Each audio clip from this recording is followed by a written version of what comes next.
Hey, it's Mariah May. You may know me as The Glamour, and you're watching Unpopular Review.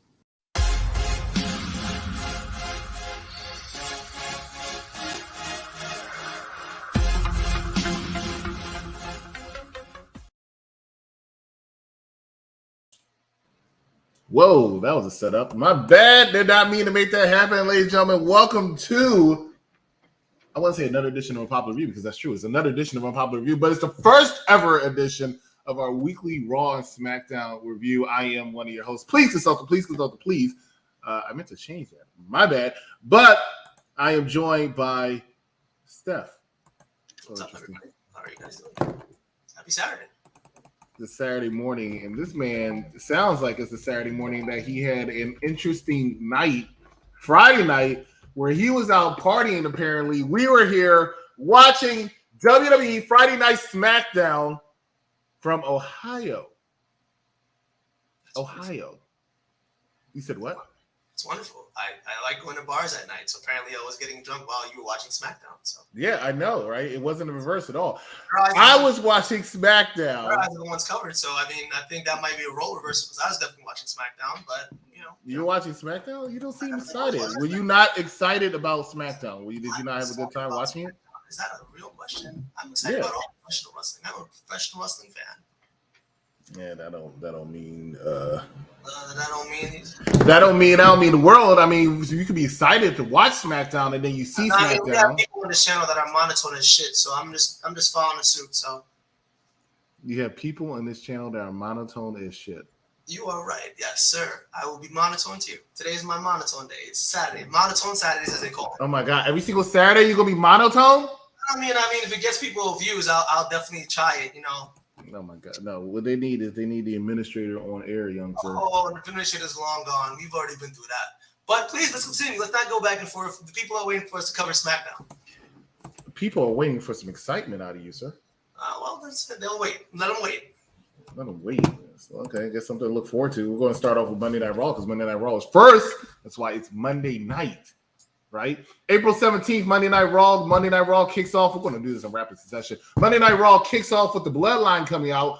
Paul Heyman-led Bloodline. Solo Sikoa, Jey Uso, Jimmy Uso. And they're talking about a lot of things that's going on with the Bloodline, including a tag team rematch from WrestleMania where the tag team championship was changed hands with Sami Zayn and Kevin Owens. And they defeated the Usos, as well as their problems that they have, which is a Matt Riddle, Sami Zayn, and Kevin Owens problem. What did you think of the first segment, which led to the Bloodline coming out saying that they have an agreement and a lot of interesting looks between one Solo Sikoa as well as Rhea Ripley? I think it was pretty good. It was decent for what it was. I mean, obviously, anytime you have the two main heel factions in a ring, I think we're seeing an era of faction warfare in the modern day. And I love it. I feel like the Judgment Day is one of the most over heel groups, and as well as the Bloodline. So to see that moment between Rhea Ripley and Solo Sikoa, just give me that match. I want it. I think she wants it. The fans want it. It's all good stuff. What's up, Jeff? Do you think this is going to lead to an eventual collision between the Bloodline as well as the other group, the Judgment Day? The Judgment Day? Yes, yeah. I do think it's going to lead to a collision between them. Obviously, because Solo Sikoa handled business and the Judgment Day did not. So, of course, it's going to lead to something between those two factions. And we love to see it. We love to see it. What would that be? What would that look like? Solo Sikoa and the Usos versus Finn Balor, Damian Priest, and Dominic Mysterio?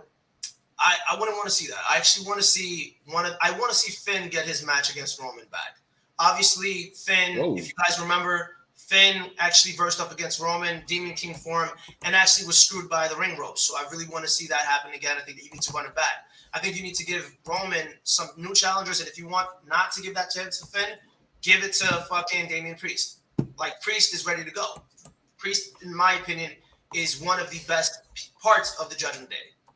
One thing that I will say is, and before we move on, Damian Priest has definitely stepped up his game. I feel like during the WrestleMania weekend, the WrestleMania season, so to speak, he was kind of left on the back burner a little bit, but quietly and silently left on the back burner. Still a threat, but he just bit his tongue and did what he had to do because it wasn't his time at the time.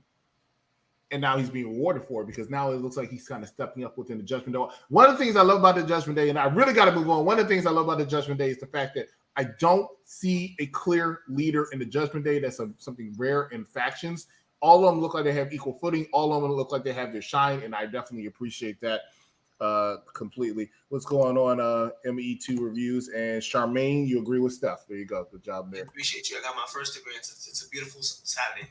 Monotone Saturdays. Such a beautiful thing. It's such a terrible Saturday with monotone. Rey Mysterio versus Solo Sikoa was the first match of the night. Solo Sikoa picks up the victory over Rey Mysterio. We're just going to get right down into it. The match was decent. They had to do Rey Mysterio, of course, is always a talent in the ring. And Solo Sikoa, the WWE is putting like the rocket ship, so to speak, on him because he's getting all these matches against these former world champions. He's beating them. He's only lost to Cody Rhodes Monday Night Raw before WrestleMania because he had to take that L. But doing a fantastic job. And looked like the Bloodline were holding up their end of the bargain by helping to take out Rey Mysterio. What were your thoughts when it comes to this match? Solo Sikoa is a star. He's a future world champion. We already know that, kind of written in the stars at this point. I think that we just need to watch him go. WWE has placed their trust in a stable hand in Solo Sikoa, and he is not disappointed. I mean, even when he versed against Cody, he was the first member of the Bloodline to really make Cody look like he was in some sort of danger of losing a match. So I really do think that it's merited. If you had a second to Roman, I know everybody's going to say, I hate me for this, but if you had a second to Roman, it's Solo.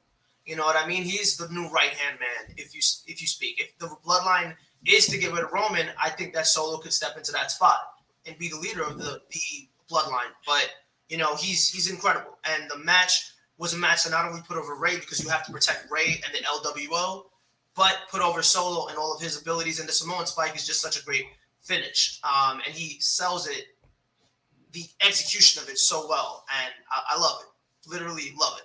Everything about his character. I definitely agrees. His character is on the upswing here. Let's talk about the next match. Next match tonight is Dakota Kai versus the Raw Women's Champion, Bianca Belair, and like a prelude to kind of warm up Bianca Belair for her match against Io Sky coming up. I'm not sure if that's supposed to be a backlash or a future episode of Monday Night Raw. If you have more information, definitely feel free to say. I cannot recall because when they went on the card, I don't remember them mentioning that last night. I have no opinions about that, no information about that. But what I will say is that I think that there was a lot of botches in this match. Like, let's be honest. Bianca Belair is black girl magic. She's black girl excellence. She is to be young, black, talented, and strong, and literally innovative. Like, that's all she is all day. But this match was full of botches. You could tell that they didn't have really good in-ring chemistry together. I feel like you said, this was just a filler match to put, damage control on the map so that when Io goes up against her, she looks like a threat. And that actually backfired because I don't know what was going on with Dakota. The leader of Team Kick, I have no idea what the fuck's going on with her. So that's kind of how I feel about that one. One thing I'll definitely agree with you on. This match did have quite a few botches. I've been very vocal about my I won't say dislike, but I'll say I'm not a fan of Dakota Kai. I don't think she has it, and I think she is the weak link of the what do you call the group? Damage Control. Yep. I think she is the weak link of the group. But the thing is, I think she's doing a better job than I originally thought she would. But she still is definitely the weak link, and I think this kind of proves it here. Bianca Belair, struggling, but really handling her easily. Bayley and Damage Control are going to break up. Bayley doesn't look happy on the outside and not having a championship match. Yeah. And that's definitely the goal. She wanted to escalate them and then leave. Right now, she's at the stage of her career, even though she's still a young woman. I don't understand it. But she's at the stage of her career where she wants to elevate talent. She doesn't want to always be monopolizing things. I mean, she had a great career. I mean, she's a Hall of Famer for sure. What I'll say is this, right? Because Sasha Banks did it with Bianca Belair. Charlotte did it with Rhea Ripley. I think after a certain point, after you've won a lot of championships, the next level of it is the next kind of accomplishment you could have is bringing up other people to that level and beyond you. That's what good mentorship is. I've had great mentorship in my life and not so great mentorship. The not so great mentors will try to elevate themselves. The great mentors will try to elevate others and take them up and have them surpass them. So that's what Bayley's trying to do, and I respect the hell out of her for it because, like you said, decorated career, future Hall of Famer, that's already locked and solidified. But, yes, Jeffrey, I do agree with you. Damage Control is going to break up. Bayley did, like, Io had given Bayley the side eye at all points in this match. Like, every single point, she was eye on Bayley, like that side eye. Like, I know if you try some shit, I'm gonna get you. So I definitely looking forward to seeing maybe a match between Damage Control and Bayley. Like, I do want to see that eventually happen, and it is going to happen. But you know what? You hit some good points there. You said that Sasha and Bianca, Sasha kind of gave the rub to Bianca Belair. Charlotte gave the rub to Rhea Ripley. If Bayley was going to pick a member of Damage Control to give that rub to, who would you think she would do? I think it would be Io, because Io got the championship opportunity, and I don't want to speak badly about Dakota Kai. I love Dakota Kai's work. I love her NXT work. I love her when she's part of Team Kick. I'm actually a huge fan of hers, but I think literally you have to look at the star in the group. If you have a star outside of Bayley, it is going to be your Io. And Io literally was a huge talent in Japan. Came over here, huge talent in NXT. This run for her is so important. It's so important to have her on track and fast track her to a women's championship immediately. So that's what it is. Yeah, Jeffrey said it right. Love both ladies, but I say Io. Completely the bigger star. Even when she spoke English, I don't know if anybody noticed. Apparently, her and Shinsuke are sharing the same fucking dictionary, because Shinsuke knows speaking English, and then Io says a complete fucking sentence after spitting Japanese. You had your opportunity. Like, I don't know if anybody noticed that. She's speaking English, okay? She's speaking English, okay? She did speak Japanese, and then she spoke English, and I did raise an eyebrow with that. So good observation there. Shinsuke actually speaks English pretty well. He's been speaking English for years, but not Dakota Kai, Io Shirai not so much. But I completely agree with you. I think it should be Io Shirai. I think Io Shirai is a star.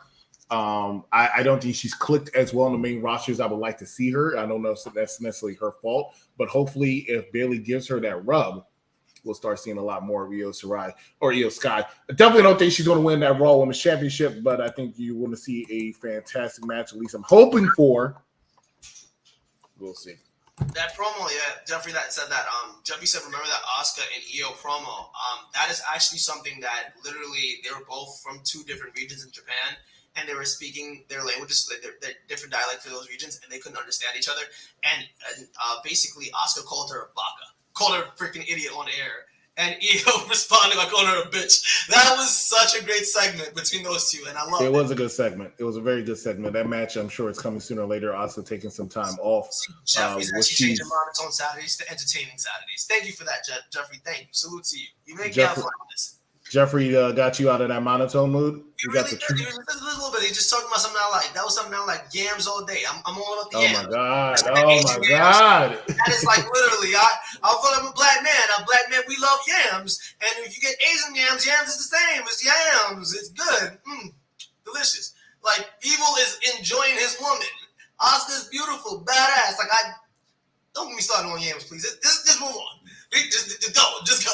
As you wish. Moving on, the next segment we're going to talk about is Cody Rhodes coming out to the ring, calling out Brock Lesnar before Adam Page does what he does best and comes out with his, gentlemen, and it's official. Don't do this, don't do that.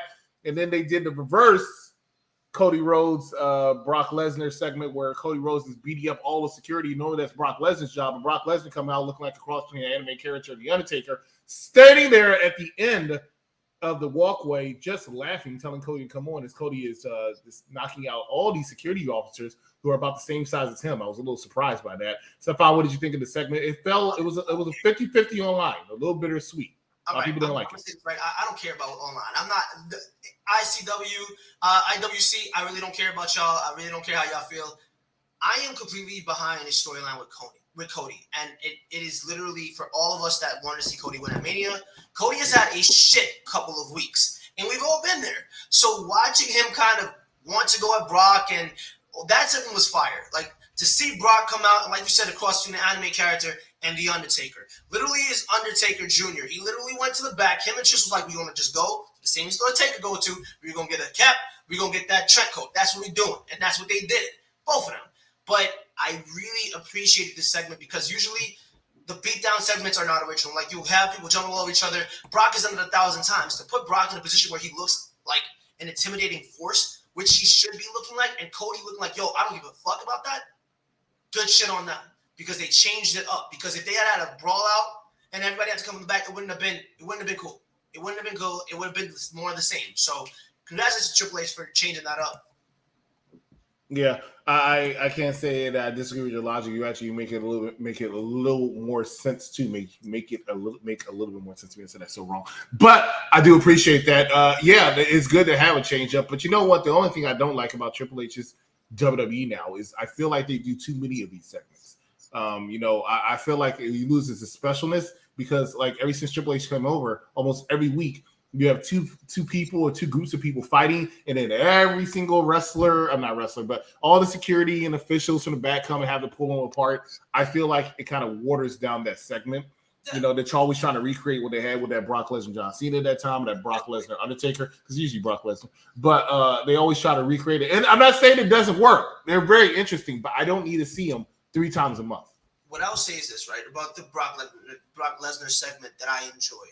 And I said it before, it's his ominous presence. It's like Brock walked out, here I am, come and get me. Cody got close and couldn't touch him. And I feel like if you keep them apart until Backlash, it's going to be even more special. So I don't want these two to touch. I want it to be a true, in the spirit of what should happen with Triple H and Randy Orton, I want it to be a no-holds-barred grudge match. Because that's what it needs to be. At this point, Cody needs to go over Brock in a very decisive way. So to see them touch beforehand and then him get laid out again, I really don't care to see that shit. Because we already know that you're going to have Brock lay him out again. So good on Triple H for realizing this. And you're right. This shouldn't happen every week. This should be special. So the fact that they're doing it every week, they really have to think about this. Because look at the Roman segments. Roman segments are all different. It's incredible, like what they do with the Roman segments. But Cody, Lesnar, I feel like it was truly creative and something cool. So you really, I know we're getting into predictions in about a week or two. I think Backlash is next. Is it next? Yeah. Sunday? Yeah, I believe so. No, it's 2 weeks from now. It's 2 weeks. Exactly. So our prediction show is next week. The draft is next week. The draft is next week. All right, we got so much going on here on Unpopular Review. So the prediction show is next week. Okay, so it's 2 weeks from now. Oh my God, I'm effing up. Cody Rhodes, Brock Lesnar. The way you see it right now, you think Cody Rhodes takes the W. I got Brock Lesnar. I think you have to give Cody a big win, and I think that you have Brock Lesnar just going back to a heel. You can afford to have Brock lose. Brock won at Mania. Brock is still going to be Brock Lesnar after losing this match. Brock was still Brock Lesnar after losing to Cena. Still Brock Lesnar after losing to Taker and losing to Triple H. He did not lose any of his, validity in terms of his character. He is protected like nobody else. Cody is at a very sensitive area now where you're rebuilding him. You're like, okay, this story, you have to finish the story. You didn't finish the story at Mania. What are our steps to getting you either to SummerSlam and Roman Reigns or next year's Mania and Roman Reigns, either in a regular match or a triple threat? How do we get you there? So you need to stack up some really credible wins. Who more credible than Brock fucking Lesnar? Think about that. So yeah, I'm going for Cody on this one because Mania, maybe it wasn't the moment, but now it has to be. Because if you have him lose twice, once at Mania, once at WrestleMania Backlash, you're kind of slowing down the heat on his character a little bit more. So decisions, people. I have to disagree a little bit. I think it's Brock Lesnar. I think Cody Rhodes needs to take a few L's before he's going to get picked back up into that world title ring. And I think Brock Lesnar is the man to give him that L because Brock Lesnar is incredible. But one thing I will say is that Cody couldn't win, and Brock, as Jeffrey said so eloquently right there, Brock will be okay. Brock can take an L. He's at that stage in his career. He's a GOAT, in my opinion. What? Brock needs to win. Why does Brock need another win? Brock has proven his entire career, like he said, I want to put people over now. I want people like Omos over now. I want to put people because it's fun now. I don't think he necessarily needs to win, as more along the fact that I just don't think Cody Rhodes needs to. I think Cody Rhodes needs to take some L's. I really do. I think he took the most massive L at WrestleMania, and I want to get into semantics of Mania because already everybody's mad about it. But if you think about Cody's trajectory from WrestleMania, where he came back to this year's WrestleMania, literally whether he was out for 8 months or not, came back at the Rumble, won the Rumble, beating everybody, beat a member of the Bloodline the week before Mania, gets his ass whooped at WrestleMania. Then the next week over, gets his ass whooped by Brock Lesnar. He's already taken 2 massive L's back to back to these 2 He gentlemen. needs to take another one. He went to AEW and created it. Does he need to, or do you want him to based on wrestling storylines? Both. Okay. Because in order for him to hold the championship, the holy grail of World Wrestling Entertainment / new company, he needs to humble himself and take some L's in order to be accepted by us WWE fans who have to sit through AEW. Because I have to do the review show every week, okay? I have to sit through AEW every single week. Somebody got to pay for that. All right, Seth Rollins Jr. So what we're going to do now here is we're talking, you want him to pay for all the stuff he did on AEW when he's not even an AEW talent anymore. Good for you. It's not even just about AEW talent. He wasn't just AEW talent. He was the president, and without him, I don't think AEW would have ever existed. I know it's Tony Khan's money, but I think Cody Rhodes is responsible, and I hold him responsible for having me bring the whackness every single Wednesday. Okay. I couldn't agree with you more that he started that, but look at Paul Heyman. Paul Heyman is a disruptor as well. But Paul Heyman is at the right hand of the father, so to speak, in Roman Reigns. We acknowledge our tribal chief on this show.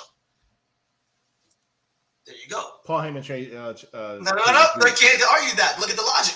Disruptor to disruptor. Paul Heyman paid his dues, and Paul Heyman, when he was with AEW, ECW, was working behind the scenes with WWE at the same time.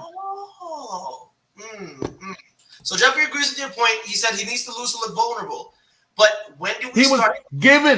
He was given the damn freaking WrestleMania main event. Just given. He was off for like 7 months, 8 months. Then he comes and wins the World Rumble at number 30. Here's what I'm going to say, because everybody likes using the word buried so much, right? In the IWC, we love using the word buried. Oh my God, Cody's getting buried. Oh my God, this person's getting buried, right? When do we actually get to a point of actually seeing somebody get buried? Let's think about this. You lose the biggest match, arguably, of your career at WrestleMania. Never challenged for a world championship. That is a legitimized WWE World Championship. Right? The next Monday over, you got to come out and explain that to the crowd and apologize to them and get your ass whooped by one Brock Lesnar. Literally battered by Brock Lesnar. Like, I understand losses and I understand what it would do for his character development.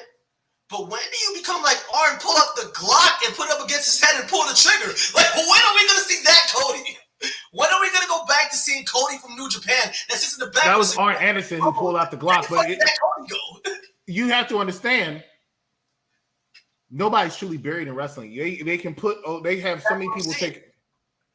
Cody can take an L. So can Brock. Brock doesn't need to take an L. He's Brock Lesnar. Not that it's Cody. I think at this point, Brock Lesnar's not going after the title. Cody is. Okay, Cody needs to humble himself. How do you bring somebody from AEW and have him hop over people like Seth Rollins, like Bobby Lashley? How does that happen, sir? Let me ask you a question. What do you do when Brock wins? Do you do an instant rematch at SummerSlam? Do you have him get battered again at SummerSlam? Because then you have to ask, where does Brock go after this? Or you could do this, because you push him. Stefan, I always give you credit for being an intelligent man. You just wrote a storyline. You gonna see that? He loses to Brock Lesnar. Brock Lesnar, of course, is going to take a couple weeks off. Brock Lesnar's around more than people give him credit for. Brock Lesnar's going to take a couple weeks off, maybe a month or something like that. The redemption story here is he starts doubting himself. He starts thinking maybe he's not fit enough to be back in WWE. Maybe he's not fit enough to do what it needs to be done to celebrate his father. His redemption story is the fact that he will find a way to slay the beast. We're talking, shout out to Big Daddy Cool. You know, last time he was on the show, we did this show together. He said, you know why Cody should have won? This man was getting washed by Aleister Black in AEW. This man lost to Aleister Black in 11 seconds. And you think he should be able to beat your tribal chief? You think he should be able to beat the beast incarnate? First and foremost, I'm going to say this, right? You guys are drinking way too much of that Vince McMahon Kool-Aid, okay? First and foremost, these storylines are watered down as hell. Because I think that at this point, we need to get to a point where, all right, we have a huge face that is over in our company. What are we going to do to protect him in that match? He's already gotten battered by Brock Lesnar. Are we protecting him, or are we having him get squashed like John Cena and then doing the rematch at SummerSlam? Like you said, it's definitely a possibility. And if that's the route you want to go, cool. I'll watch it. I'm cool with it. I love everything that Cody's doing, so I'll definitely watch it. I'm not going to be like these fickle people and say, yo, WWE's burying him. No, I'm going to watch the storyline. But my thing is, if to what end? is you're going to continue battering this man. To what end? Like, yes, and Jeffrey said it, I don't think Triple H forgot the throne being smashed, not to bring this back. If Triple H didn't forget, if Seth Rollins didn't forget, then Triple H definitely didn't forget. Okay? Because there's a meme, I don't know if anybody's seen it, of Triple H and Cody at the Hall of Fame, where Triple H passes by Cody and asks, hey, Cody, what do you want? He goes, I want a WrestleMania main event, and I want the WWE Universal title. And he goes, I'm going to get you a hot dog. Basically what this fucking is. It's a fucking hot dog. This is what they've given this man. You need to understand that the tribal chief is your tribal chief. We actually spent a little more time on this than we should have. That's my fault. But ladies and gentlemen, we'll take a commercial break. When we come back, we'll go right back into some more segments. Stay with us. You're watching Unpopular Review. I mean, I feel like everyone did a lot except for Grayson. And somehow Grayson slid his way into getting the win. And then he drinks out of a shoe. Like, it's literally a pandemic. Like, I'm sick of it. I'm sick of it. Every time I don't know if you should say pandemic and sick at the end, the same sentence. Be quiet. I'm sick of you. Every time there is any match where there's more than two people in it, Grayson finds a way to sneak his way into getting a win that he does not deserve. Duke is pinned, by the way. Mr. I'm bringing championships to chase you is the guy who gets the pin. I just had to put that out there because he's bringing titles. Him. He's Undertaker. He's digging holes and taking souls. That's you. That's what you said. So Grayson wins, but Carmelo comes out and he's kind of like facing him, and Carmelo's holding up his title in Grayson's face, and Grayson's holding his shoe. I don't know if the two are like it. Why are you drinking out of your shoe? It's sweaty and it's disgusting. It's just nasty and unsanitary, actually. What do you think about this? Do you have anything to say? Do you agree with shoe drinking? I don't agree with shoe drinking, right? But the shoe fits. Ladies and gentlemen, welcome back to Unpopular Review. That was the NXT review show, which is every single Tuesday immediately after NXT, starring Bad Guy Jack. Bad news. Well, it's not necessarily bad news, but immediately after, this Tuesday, stay tuned and watch NXT review show for UPR. Is the last episode of Bad Guy Jack and Captain as a tag team. Captain moving on to other projects. And so Bad Guy's going to get a new co-host the following Tuesday. So the last time for this tag team of Bad Guy Jack as well as Captain Shay. So I definitely think you should tune in for that. Seth Rollins versus The Miz is what's going to be the next topic of conversation. And I know The Miz is a little north of 40. Very little, but north of 40. But, fun fact, I know a lot of people think it's Roman. It's not. The Miz is actually my favorite wrestler, and I hate seeing him take L's. They had a fantastic match on Monday Night Raw, which I know they couldn't because they actually had a fantastic match at a Backlash in 2018 for the Intercontinental Championship. Miz can definitely go in the ring. He doesn't get the credit he deserves for it because he's safe in the ring, but he can go in that ring. But I was not happy he took L, but I understand why he took the L. Steph, your thoughts?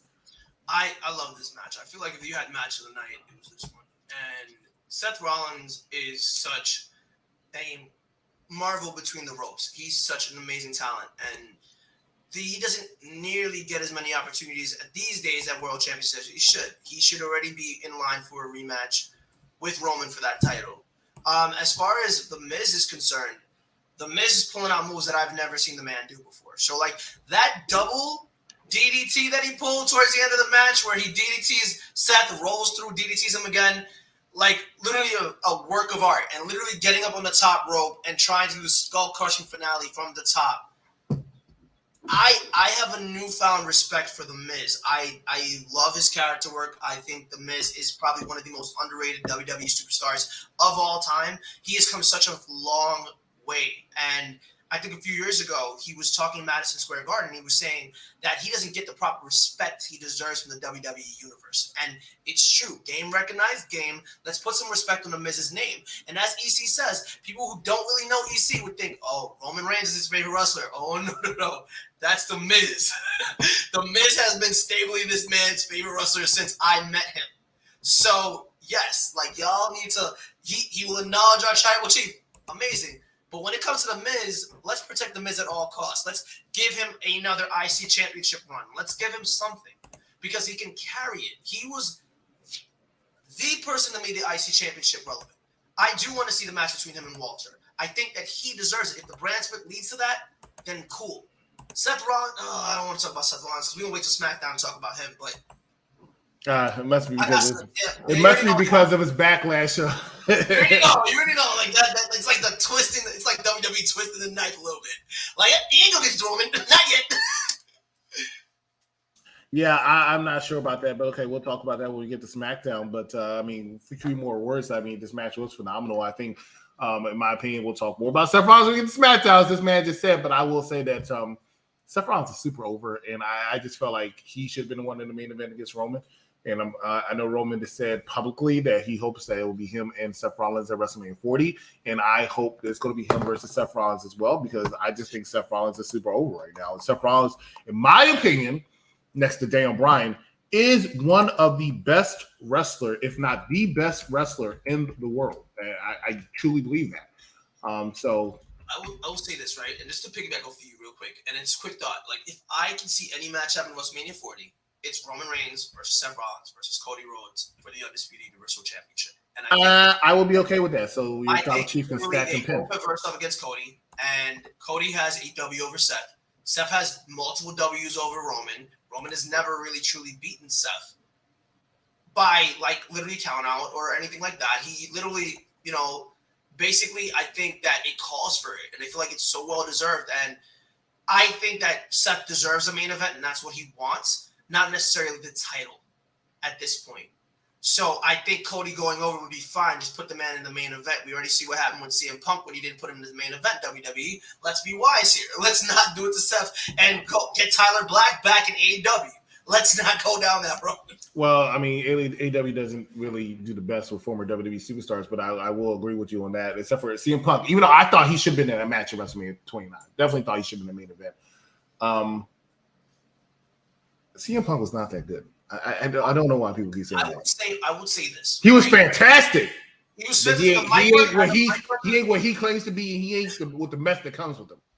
Okay, so my thing is, if you remove the mess, like let's remove the mess from the man, right? Great wrestler. Man is a great talent. And I know this is not the episode where we talk about him in terms of overall, but the man on the mic, in the ring, like he said, nobody's touching him. And he was right about that. Anyone he got in the ring with, he created magic with. So for me, I think that he just has to forego all these problems that he's having, and he has to kind of make peace with the elite. And that's going to take a while, but I do want to see him back on AEW TV. I do want to see him wrestle again, because when wrestling was getting slowed down, he brought people back to wrestling, and he does hold a claim to that. But definitely, just to go back to what we were talking about, Seth Rollins versus Roman Reigns versus Cody Rhodes. I think that's your main event if you can't get Dwayne Johnson for WrestleMania 40. Well, at this point, I think they should stop trying to get Dwayne Johnson, because he never seems to do that. AEW just builds you up and cools you down real quickly. WWE gives you a few months. That's true. AEW is the definition of strike while the fire is hot. That's what they did. You know how Hot Pockets, and I'm going to say this right. You know how Hot Pockets, when you put them in the microwave, automatically it's super hot, but then you take like 2 bites, it's like super cold. It's cold, right? And it's outside, you're like, exactly. It used to bother the hell out of me as a kid. I used to love those things as a child, but I mean, I was like, damn, am I not doing it right? All right, let's go ahead to the next segment. The next segment for the Intercontinental Championship is one Bobby Lashley, the almighty Bobby Lashley, versus the now Austin Theory. U.S. Championship. You said IC. I did. Oh, thank you. That was my F up. But anyway, I'll fix that. But in the meantime, yes. So for the Intercontinental Championship, United States Championship. But now Austin Theory defending his championship against the almighty Bobby Lashley. This match I thought was actually very, very good. A lot of people, from what I'm hearing, or reading, I should say, not hearing because I don't talk to people. But from what I'm reading is that they are getting a little sour with Austin Theory's United States Championship run, which has actually been about 6 months now. I didn't realize that till Monday. It's been a while now. But the match is good, but it was just pretty much there to set up more with Bronson Reed. And we found out from last night that it's going to be for the United States Championship, a triple threat match. Speaking of triple threat matches for titles, Austin Theory defending his championship against 2 bigger men than him. And Austin Theory's not a small man. Bobby Lashley as well as Bronson Reed. Steph, your thoughts? I just love the end of this match. I love the insertion of Bronson Reed. I loved when Bobby was trying to choke out Bronson and he got completely sniped by Austin Theory. and it was great. It was a great look. I'm looking forward to this match at Backlash. I think that you put Austin Theory in enough situations where he has to overcome the odds. I think, like we said in order about Cody Rhodes, he overcomes the odds. He comes out looking golden. I can't believe, they're being sour on him. Obviously, since the Vince McMahon era, he has been truly, I would say, a marquee superstar.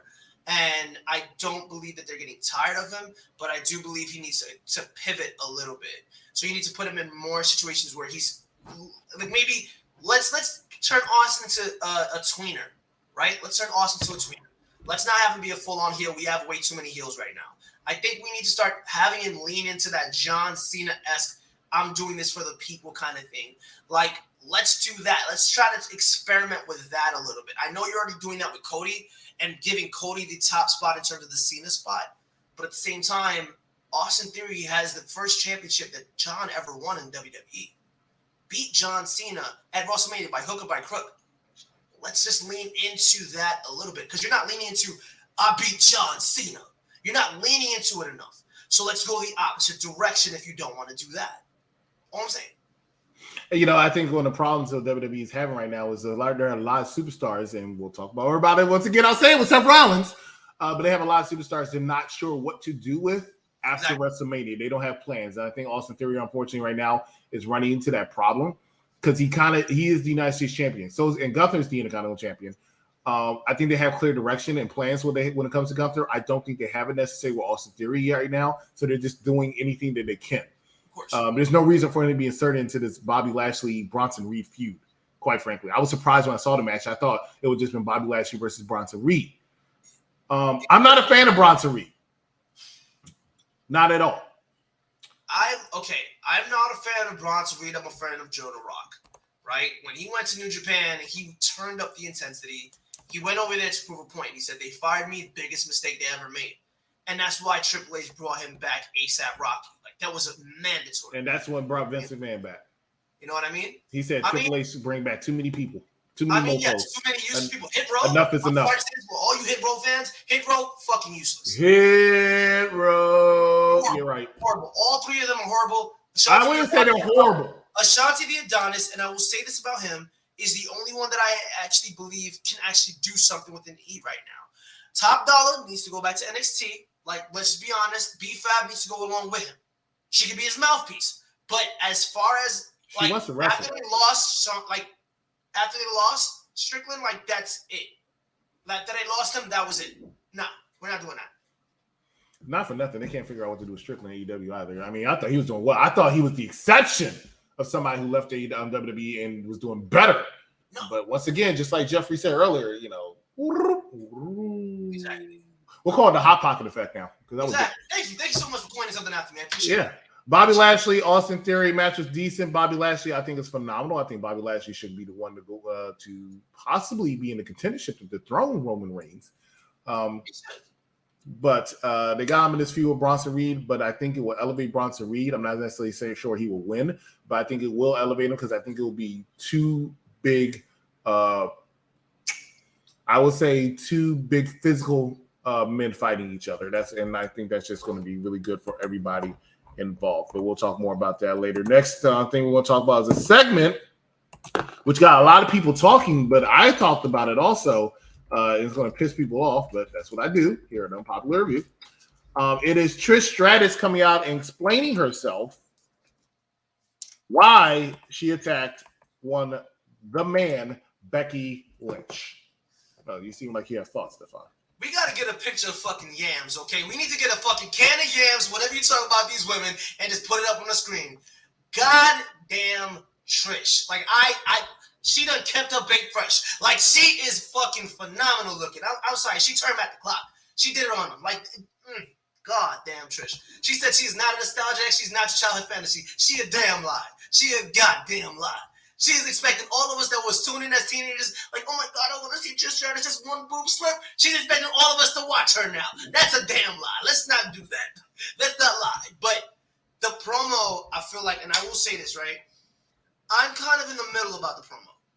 I think I like the Chris Jericho effect where a heel doesn't explain themselves for a while and you let that boil over for a long time. Like Trish ain't explaining herself. I didn't need to outright have my heel tell me that she battered one of her oldest friends. Like I really didn't care for that.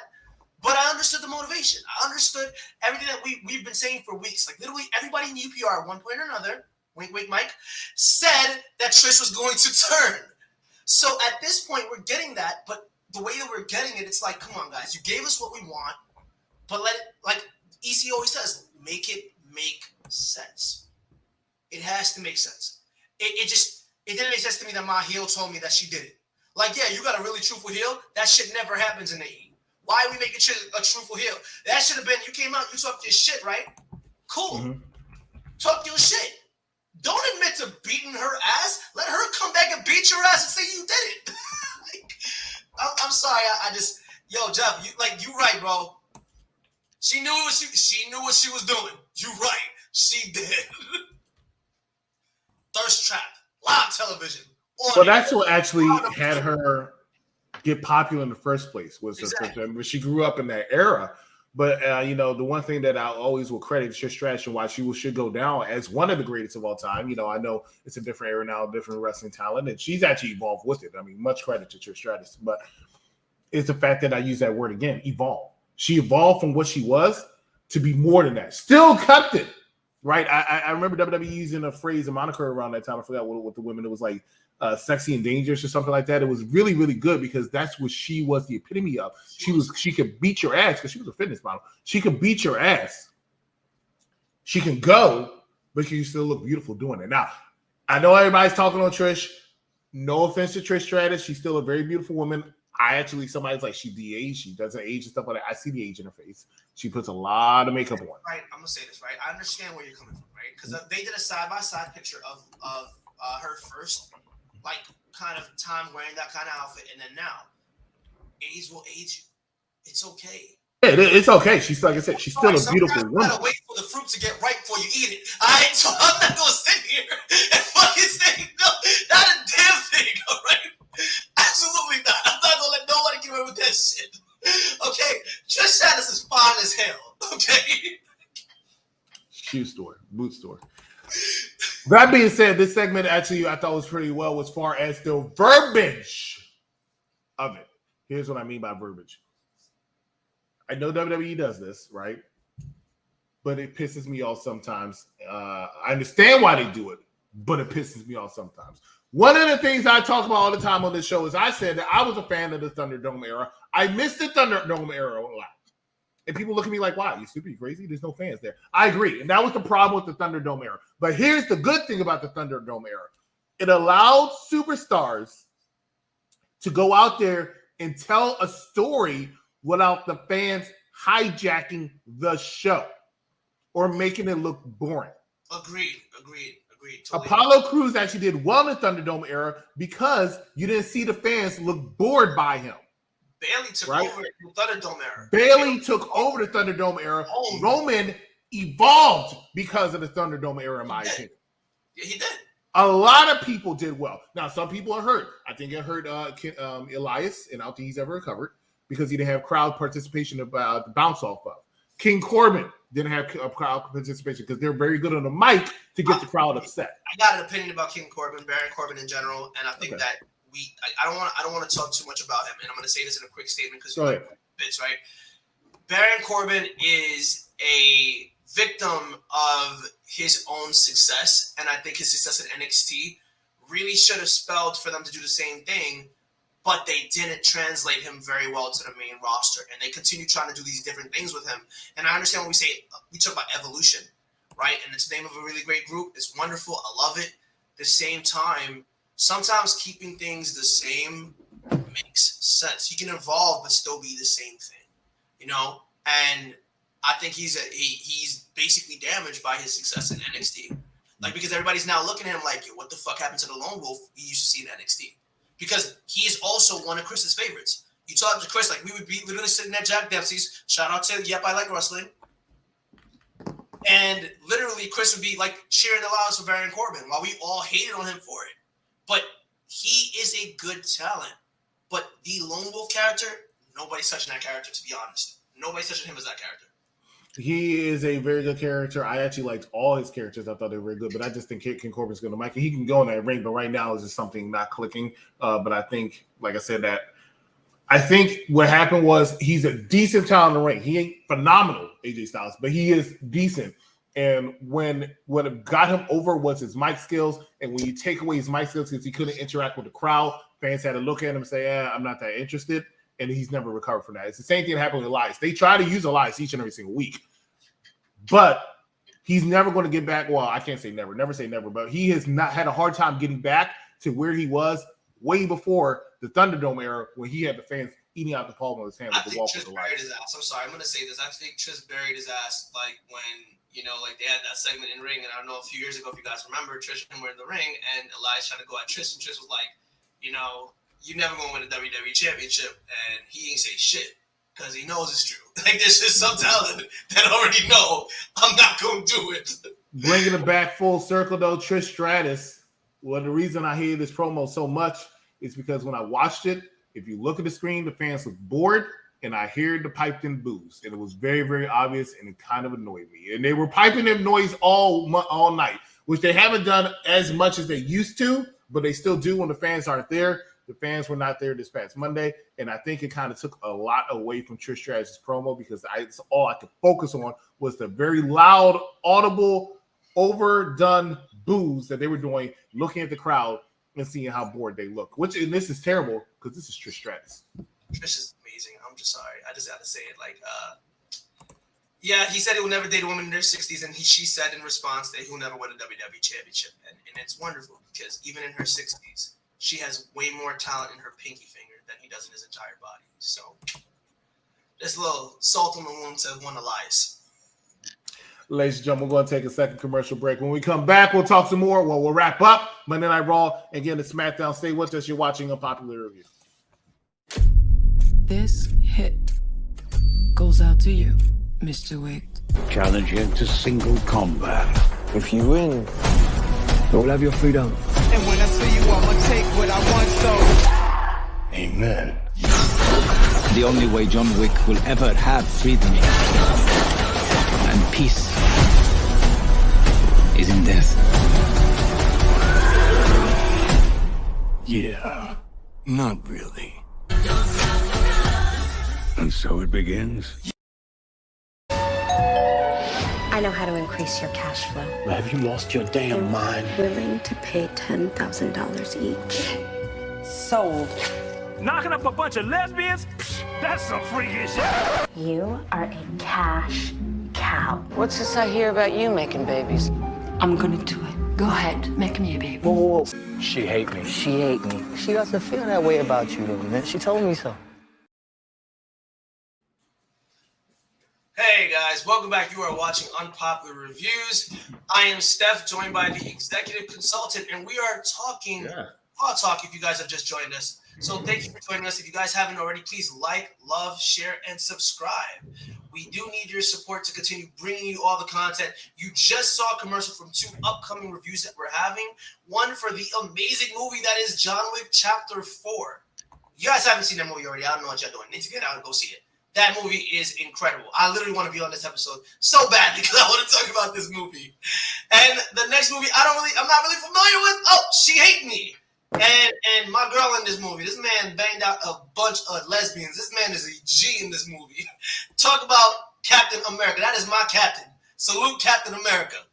EC, let's go. Let's go back in the show. All right, the final match of Monday Night Raw. I believe it was the final match. No, it was not. This is going to be a quick one. Mia Yim, Candice LeRae versus Chelsea Green, Sonya Deville, along with the WWE Women's Tag Team Championship champions at ringside. It was only pretty much to promote the fact that on Friday Night SmackDown, it's going to be Chelsea Green, Sonya Deville versus Liv Morgan and Raquel Gonzalez or Rodriguez, whatever her name is now. for the WWE Women's Tag Team Championship. Look, Latina last name here. Mia Yim was somebody they brought back. Candice LeRae was somebody that they wanted to resign. They got them back. They've done nothing on the main roster. They have not hit, and there's a reason why I thought they got fired. Even though I like Mia Yim, I think she's a great talent, but I think her skills would be better suited for Impact Wrestling. Meantime, Chelsea Green and Sonya Deville, hey, we talked about it not too long ago. Chelsea Green's a star, in my opinion. I think she's somebody who should be going after the Women's Championship. Credibly, not that little crappy run she had with Charlotte Flair earlier this year, but credibly going after her because she is a star. She brings heat. She brings eyeballs. Let's capitalize that. Reason why her husband says that I get to bang out a WWE women's superstar every night. I will say this about Chelsea Green, and honestly, full credit to her. She is a star. She's incredible. In between the ropes, if you let her go, like if you look at her Impact stuff and her crazy gimmick, like that gimmick that she had, like she is just such a star. You just give her the ball. And I said this on one of my last episodes on air. You have to give some talent the opportunity. Like, yeah, she should be running at that Raw Women's title. She should be running at that SmackDown Women's title. And I hope the shakeup does really great things for her because I do want to see her as a world champion. I do. And I think she would have a pretty credible fucking run. Even more so than Sonya Deville, to be honest. Just amending my list from women that have not gotten a world championship. She has not. Let's be honest. Mm-hmm. She really hasn't. But it is what it is. We already know the results of the tag team championship match on Friday. So like I said, we're not going to talk about this match too much, but it just was there to progress the storyline, did its job. Next match, we're going to talk about Sami Zayn, Kevin Owens Sami Zayn, Kevin Owens, and Matt Riddle versus the Judgment Day. Judgment Day was supposed to keep their end of the bargain by defeating these three men, which they did not do. They lost. Great match, but they lost until the Bloodline came down to have to help out to beat down the three gentlemen, that being Sami Zayn, Kevin Owens, as well as Matt Riddle. Your thoughts when it comes to this match? I love Rhea Ripley. I'm just going to say why I love Rhea Ripley. Rhea Ripley sent KO fucking flying during this match, and I loved every second of it. I think she's such a great talent, and I think that you have to establish the most dominant faction or the dominant heel faction in this case, and that's the reason why the Judgment Day did not win. And I know people are complaining about it, but if the Bloodline and the Judgment Day had won completely, y'all would have complained and said, oh, the heels won the night. No. You have to establish this levels to this shit. You can't have Judgment Day on the same level as Roman Reigns in the Bloodline. That's not happening. So you got to have them a step below and start like elevating them closer and closer and then knock them right back down.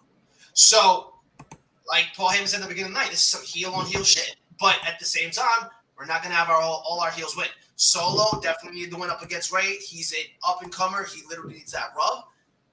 None of those gentlemen needed to win against, later on against Kevin Owens, Sami Zayn, and Riddle. And full shout-out to Riddle. Congratulations on your return, brother. Like, had an extraordinary return these last couple weeks. So he's been doing some really great work. So shout-out to Riddle, who was actually on this show not too long ago, a couple years ago, actually. Last one. Matt hasn't been on the show in 2 years, but yes, he was on the show before. All right, so that was the end of Monday Night Raw. I thought the episode was, it was okay. I will give a grace, but that's what AEW show does now. So just know that I can't give it a thumbs up or nothing. I thought it was a decent show. Was it the best? No, but it was a decent show for what it was. You could tell that right now they're just trying to get into the draft. And that's what I'm looking for is the actual draft. Not for nothing, I say this all the time, or I've said this before. I think that after WrestleMania, they should do a draft. And after SmackDown, they should do a trade. Or they want to call it superstar shakeup, like old days, that's fine. But they should do a trade of like 5 superstars from Raw and 5 superstars to SmackDown. Just something to keep it going. Because sometimes I noticed when they do a draft, they kind of change their mind of if the wrestler was a good fit for that brand. So after SummerSlam, it could be just like a rework of it. That's just my opinion. Or the draft could be on the trade should be after WrestleMania, and then the draft should be after SummerSlam. But the draft is actually just calling up wrestlers from NXT. That's also a thought. First thing we're going to do when we talk about SmackDown, talk about the very first match, which is Rey Mysterio and Santos Escobar versus the Judgment Day again. You already knew who's going to win this. Dominic Mysterio and Rhea Ripley were not in the building tonight. It was just Finn Balor and Damian Priest. Rey Mysterio and Santos Escobar, poor Santos Escobar,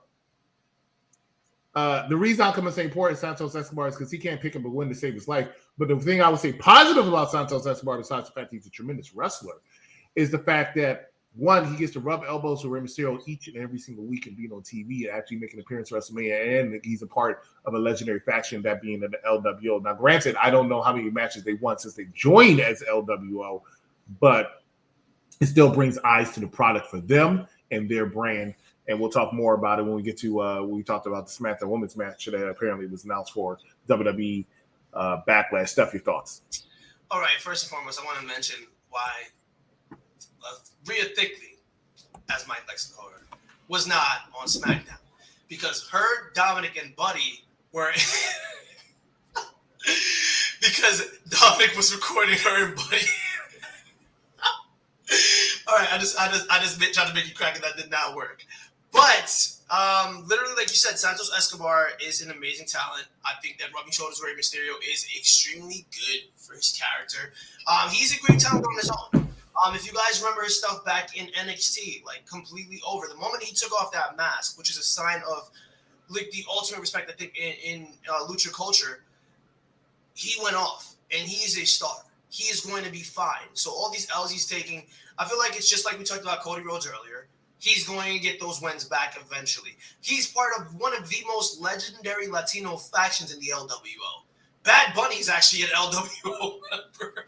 So that's like crazy to me. I would never have thought it, but this match they would have had to do in Judgment Day rightfully picked up the win. After the win, Damian Priest cut a promo and said he's going to personally welcome Bad Bunny back to Monday Night Raw. So, you know, Bad Bunny going to get his hits back. He's going to get his licks back on Monday night. But yeah, they did what it needed to do. It put them where they needed to be. The Judgment Day has to go into Backlash strong. So what is LWO doing at Backlash? Not really much of anything.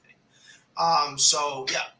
Yeah, because you know it's going to be Mysterio and Bad Bunny versus Damian Priest and Dominic Mysterio. Yeah, that's the match. Not for nothing, we were actually kind of spoiled at that match months ago, and I completely forgot that. You know, my information told me that months ago, and I completely forgot. But anyway, next match we're going to talk about is Braun Strowman, Ricochet versus Viking Raiders. This match, you know, a little bit physical, a little bit all over the place. Braun Strowman and Ricochet pick up the victory over the Viking Raiders. Stuff, your thoughts? Wonderful. Ricochet is being put in a prominent spot. I love the fact that he picked up the win for his team. I like the fact that Braun Strowman botched the fuck out of this match. And everyone was like, oh, Big Braun is amazing. Big Braun is amazing. Braun botched a couple of times in that match. He threw Ricochet. Ricochet didn't land where he needed to land. Braun fucking tripped out the fucking ring like he was drunk. It was funny as hell. But all in all, obviously I want to give full credit where credit is due. Pretty good match. And Ricochet picking up the win. Obviously, you love to see it. You love to see it.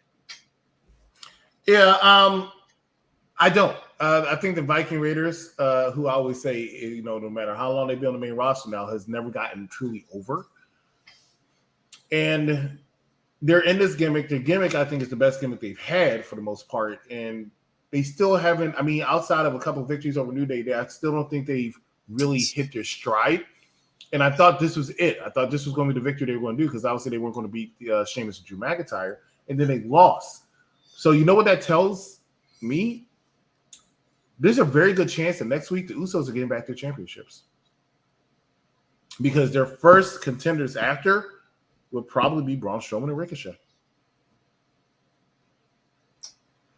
If it was Sami Zayn and Kevin Owens, they would need to move on. The most dangerous tag team you could probably have outside the Judgment Day to go after those two for the championships are the Viking Raiders. The Viking Raiders took L. I honestly believe the Usos are probably going to win the title. I will say this right, and I want to be completely forthcoming. Mm-hmm. I don't want to see the Usos get their hands back. I want to see the continued dissension of the bloodline, and I feel like that storyline is a very integral storyline, and it will put Jey Uso in the spot that he needs to be in. This storyline started with Jey and Roman. It needs to end with the two of them. Talking about storyline. So Jeffrey said, shout out to Braun celebrating on top turnbuckle. You don't really see that happening unless house shows. Celebrate away. But like I was saying, I think that there really is a need to see Jey get Roman get his comeuppance from Jey, from the entire bloodline, as a matter of fact. So I'm looking forward to that storyline, but that could be a slow burn storyline. If you're slow burning this Cody shit, slow burn the shit out of the Usos versus Roman Reigns. Because in actual fact, Jey Uso is the first person to pin Roman Reigns in the WWE. Fun fact. Oh, well, one thing I will say is that I don't necessarily believe that it's going to be Jey Uso. I was hoping, I would prefer to be Jey Uso, but the way they're building one Solo Sikoa, who we'll talk about later in the main event, it might actually be him. Next match we're going to talk about is for the Women's Tag Team Championships, and that is Sonya Deville and Chelsea Green, who we talked about a little bit earlier today, versus their Women's Tag Team Champions, watch me, Liv Morgan and Raquel Rodriguez. It was a match. I'm just gonna say it. We need a can of yams. Okay. I'm not going to say that. I'm going to say these two are just holding the championship. Yams, okay? These two are just holding the championships till Sonya Deville and not Sonya Deville, till Shayna Baszler and Ronda Rousey are healthy. They're injured right now, but when they are back and 100% healthy, they're taking those titles. I think the bloodline will be broken up next week. We will see. Love unhinged Liv Morgan. She's valid. Liv is valid. I feel like Liv deserves everything she's gotten in the last few years. Obviously, not the SmackDown Women's Championship. Yeah, her championship win, everything that she's done in the last few years, she definitely deserves it. I love it. She didn't deserve that or the Money in the Bank. He said, Jeff says, how did the ref not see the water being splashed? Because Liv looks good wet. That's why. No, it's because water. You can't get disqualified for that. Ladies and gentlemen, Intercontinental Championship match, Xavier Woods, who has not got an Intercontinental Championship match before, and I think, in my opinion, deserves the Intercontinental Championship match and an Intercontinental Championship run versus one Gunther, who, let's be real, is not losing that Intercontinental Championship anytime in the immediate future. Match is good, but I have not seen Gunther had a bad match since being on the SmackDown roster. Steph, what you think? I love the match. I feel like you took a person that is an unlikely challenger, put him in the ring with Gunther, and mind you, just the vibe of Gunther's entrance. Like, if you guys see when Gunther takes off his jacket, Ludwig just folds it up. It's just so fucking professional. It's just like he was coming in to kill him. Literally, and it was my brother Anthony that made me notice this. Xavier Woods usually has chest hair. That man shaved his whole chest to depict the damage of Walter's slaps. Let's be honest about that shit. So Walter slapped this man's fucking chest off and then didn't even beat him with his normal finish, choked the life out of him. So, I mean, I love the fact that you gave him the opportunity. He definitely deserves it. He deserves a run as either a US or IC champion, but Gunther's not losing that belt unless you're fast-tracking him to Roman. And I want to do that. I don't think he's going to face Roman. I think he's going to be the one to dethrone Cody when Cody eventually wins that championship. Yes, because they've had a match. They've had a match on the Indies, and that match was fire. So I definitely know they can put on Magic. Xavier's chest needed prayer. One thing I'll say, Xavier Woods, in my opinion, has a better mind for the business than people give him credit for. I think he, in my opinion, outside of Chad Gable, is the most underrated wrestler. Yep. In the WWE, as far as psychology in that ring, as far as skills in that ring.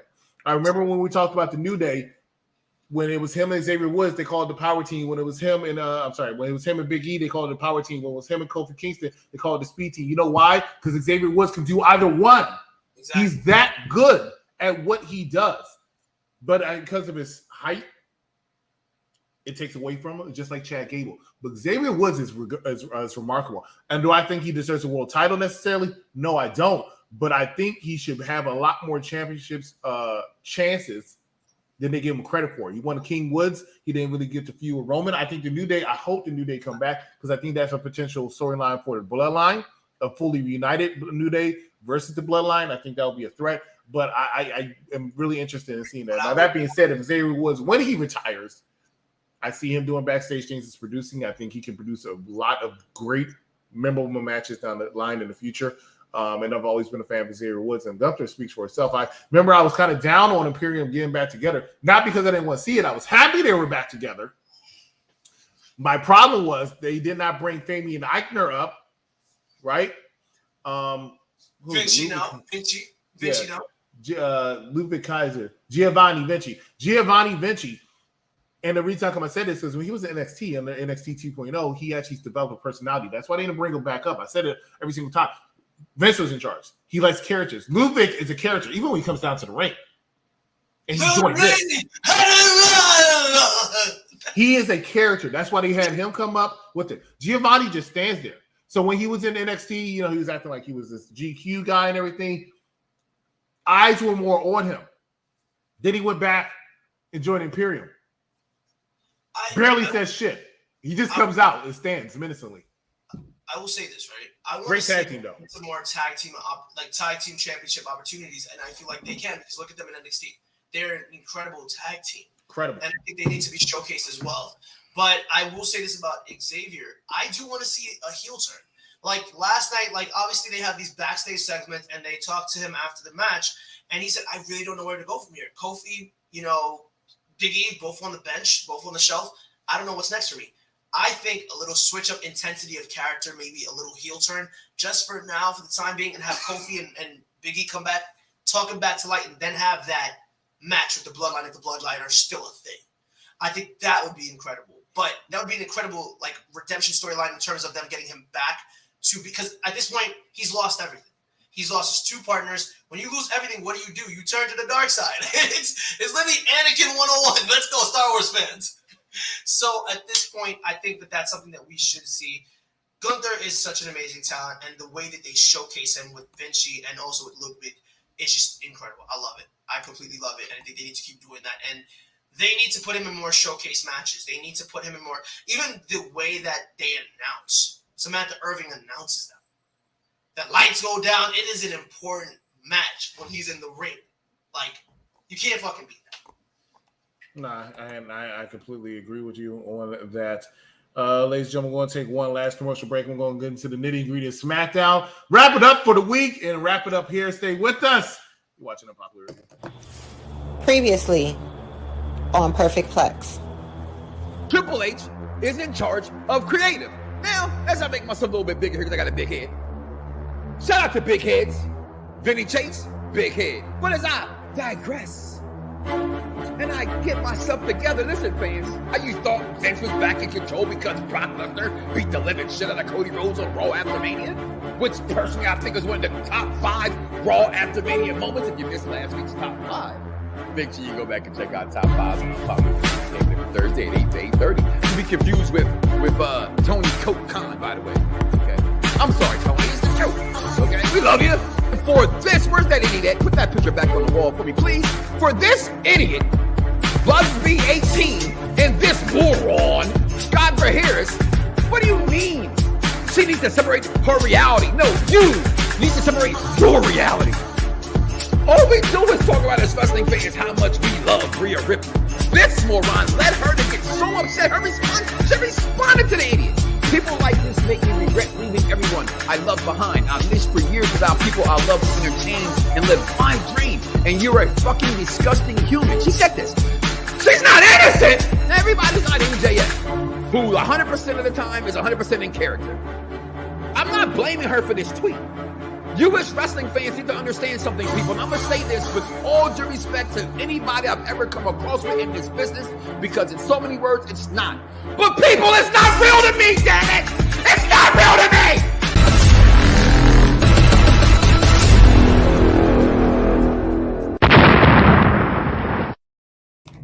Hey guys, welcome back to Unpopular Views. I am one of your hosts, Steph, joined by the executive consultant who just put back on his headphones and his glasses. If you're just joining us, we are talking about SmackDown. So we just finished talking about the Intercontinental Championship match between Xavier Woods and one Gunther. I want to address one of the comments that we were talking about. We didn't get a chance to mention. Jeffrey mentioned Ilja Dragunov versus Gunther on SmackDown. If you guys have seen these guys' series of matches, both incredible talents, both marvelous UK champions, and I feel like literally this match would be a banger. If we're talking about bangers after bangers after bangers, that's what these guys have done.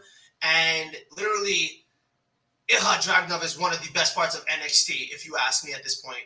So I just want to shout them out because their matches, if you haven't seen their matches, definitely go see their matches. But Chris, what's the next match? Next match is for the no disqualification match between Matt Riddle and Solo Sikoa. Usos came out and cut a promo pretty much saying they're going to win their titles back next week. Somebody said this is the prelude to the end. Now, Paul Heyman did say subtly that Roman's getting tired of him. You see how Roman's been throwing him kind of shade lately. So that's a possibility. I don't think that's going to be the case, but that is still a possibility. However, let's talk about the fact that we are going to have Solo Sikoa and Matt Riddle in a rematch of last week, which Matt Riddle lost. This week, more the same. Matt Riddle takes the L, and the bloodline looking strong in the end. This one he was a little bit more into, but I'm not sure. Hey, look, everybody knows Matt Riddle and I are friends, so I don't want to sound biased here, but the man just came back. Why is he taking L's like this? Okay, I'm sorry. The same reason that Cody's taking L's. You gotta build him up, man. You gotta make him a star again. The man has been out. The man has had a troubled past couple of months. He needs to rebuild himself. He needs to reestablish himself. Before Riddle left, this is completely honest, right? It's completely being honest. Before Riddle left, he was one of the most over acts with Randy Orton. He was in a match before he left with one Seth Rollins in the Fight Pit match. That was an amazing match. Amazing showcase, which he won. Then after leaving, you got to build him back up again.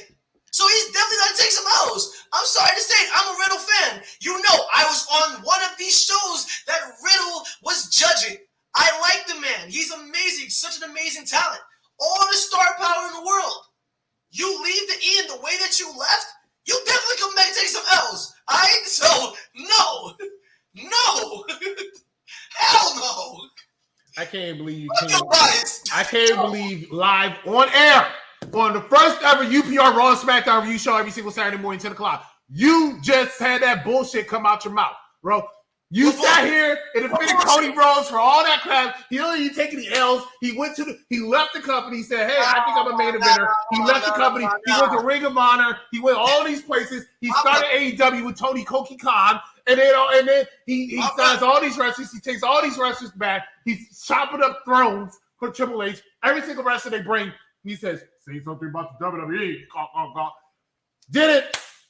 Comes back, beats Seth freaking Rollins. 3 pay-per-views in a row, one with his arm looking like a broken chicken wing, and you're going to sit here and tell me, right, that he can take 7 months off, come back, 30 number 30, eliminate Gunther, who sets a new record, and then beat everybody else on the freaking roster, and wins the championship. I mean, and that's what you think he should happen instead of taking some L's. But Matt Riddle, who's only gone for 4 months, still was talking about Randy on his Instagram and Twitter and all that crap, I know. But he should take L's immediately coming back. You're gonna bring him up back in against one of the best acts, most well-established acts, and have him beat Solo Sikoa, who you have. I didn't say that. Arguably one of the people that could take Roman out. I did not say that. I did not say that. What I said was, why is he taking all those L's? He don't need to be the one facing Solo. He doesn't have to face Solo. He can face the Uso. Here's what I'm gonna say. He has no business being in the ring with any of them. No business. And I'm sorry to say it. Yes, I know they have history. I'm going to say it. I know he's your boy. And I'm going to say this, right? I know, based on storyline logic, you start him somewhere else. You build him up. All right, well, cool. I came back. I'm going to go at the bloodline. He got smacked up last week. Got smacked up this week. Why do I need to watch Riddle getting smacked up? You want your boy to do well, right? Put him somewhere else. Let him go over a few people before he steps up to the bloodline. The bloodline is the top act in the E. But Cody can do honest, but completely no bias. You're being biased because he's your boy. You talked about his Twitter and his Instagram. I don't have him on none of that shit. First and foremost, why the hell would you start him at the top? The same complaint about Cody applies here. No, it doesn't. It does. Matt doesn't. When he lost last week, I looked at it like, why? But okay, fine, cool. Then this week you do the same thing? Just because he got the W on Monday Night Raw in the tag team match does not negate the fact there's no reason he should be coming back and immediately taking these L's, man. Use your words, your boy's words. Bro, he needs to lose because it's 100%, bro. He needs to lose because he has to go back to the beginning, start again until Randy is ready, bro. Okay? You don't know when Randy's coming back. Look, we don't need to know when Randy's coming back. He just needs to start doing something different. You take 2 L's to the bloodline, you're not getting to the tribal chief. So what's the fucking point? You're not. The only people that literally at this point have any claim to literally anything about the bloodline is Cody Rhodes, Sami Zayn, and Kevin Owens. At this point, literal connection to the bloodline. He took 2 L's. You versed the person that took you out, you lost. Take your L, go to the back line, sit down, shut up. I'm sorry.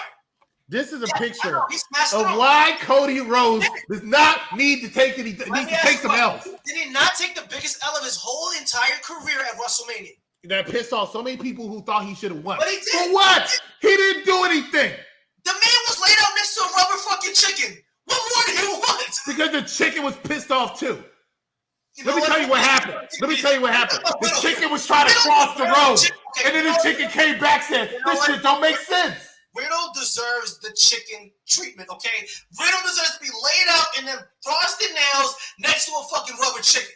Matter of fact, make it a fucking rubber duck, okay? Since Riddle likes bullshitting so much, okay? So, first and foremost, I'm not doing it. I'm sorry. I just can't be biased. You tell me to come on here and be unbiased. I'm not going to lie to the people. In the words of Captain Shay, I'm sick. That's great. Take some medicine. The chicken. Take that true serum. Straight to the kidneys, straight to the head. chicken, which is dinner tonight, because I just put in the slow cooker when Mike was having his long commercial. But here's the thing. SmackDown was a very... Mike had a 20-minute commercial. Mike did a commercial, right? I love Mike. Don't get me wrong. Mike Knox is great. I love Mike. He said a commercial. I was like, okay, fine. I saw that shit. I was like, damn, man. Okay, all right. Hey, that gives me plenty of time to cook dinner. All right. Mike's commercial put us from 1 hour to an hour and 5 minutes easy. Okay. First and foremost, catching the place in 2 promos. We love you, Mike. But what the fuck was that promo about, bro? Yeah, we're going to be cut back. We talk about this. Better be last time we had this feud of Solo versus. I hope so. If they show me it's not going to be the main event next week because it's going to be for the Undisputed Tag Team Championship, which I really wish they split those titles up. But it's going. Hey, Jeff, check this out. Next SmackDown, your opening match. Solo Sikoa versus Matt Riddle. And this man going to say that he deserves to take another L. Oh, my gosh. All right, ladies and gentlemen. That's the end of SmackDown. SmackDown, I thought, was actually kind of boring, in my personal opinion. But, like I said, I think they're in the state of limbo right now where they are just trying to get to the draft. And then I think they have a lot of storylines set after the draft, but they need to find a way to get to the draft. I'm looking forward to Backlash. I will be there in San Juan, Puerto Rico. Along with UPR's very own, UPR's very own Steamin' Willie Beeman. We're going to be there to talk to you and bring you all the action from Puerto Rico. Looking forward to that. Hey, shout out to myself. I got to ring announce last night for Epico Cologne. So speaking of Puerto Rico, so I wanted to shout that out real quick. Great review, guys. I will skip this match one last time. Thanks, sir. Ladies and gentlemen, thank you so much for watching us. Here's time for something I am so out of practice on, but I'm going to do it right now. And that is the plugs for all our shows. Because, ladies and gentlemen, we are, and that's a possibility. We are definitely getting into rebranding. We are trying to bring you more content all across the board. We have a lot of shows here at UPR. We have a lot of shows on our affiliates because, remember, every single UPR host, not every single UPR host, a lot of UPR hosts have also their own set network where they have stuff. So please make sure you check it out, such as See the Superior, such as Shay on TikTok, such as In Cat We Trust, such as the Unofficial Camera Woman on YouTube, which is Barbers. Mike Knox has his own review show. So please make sure you tune in all that and make sure. Hold on. You ain't going to not plug my shit, okay? I'm sorry. I thought you were going to do your own show. I apologize. All the wonderful UPR hosts. I'm sorry. If Mike could have a 5-minute fucking promo, I can do my own shit. Literally, I've just started a show, guys. I'm going to be sharing promos here for it. So if you guys want to support, it is actually called Crossroads. If you guys did not know that Cody Rhodes is one of my favorite wrestlers, name of my show says it.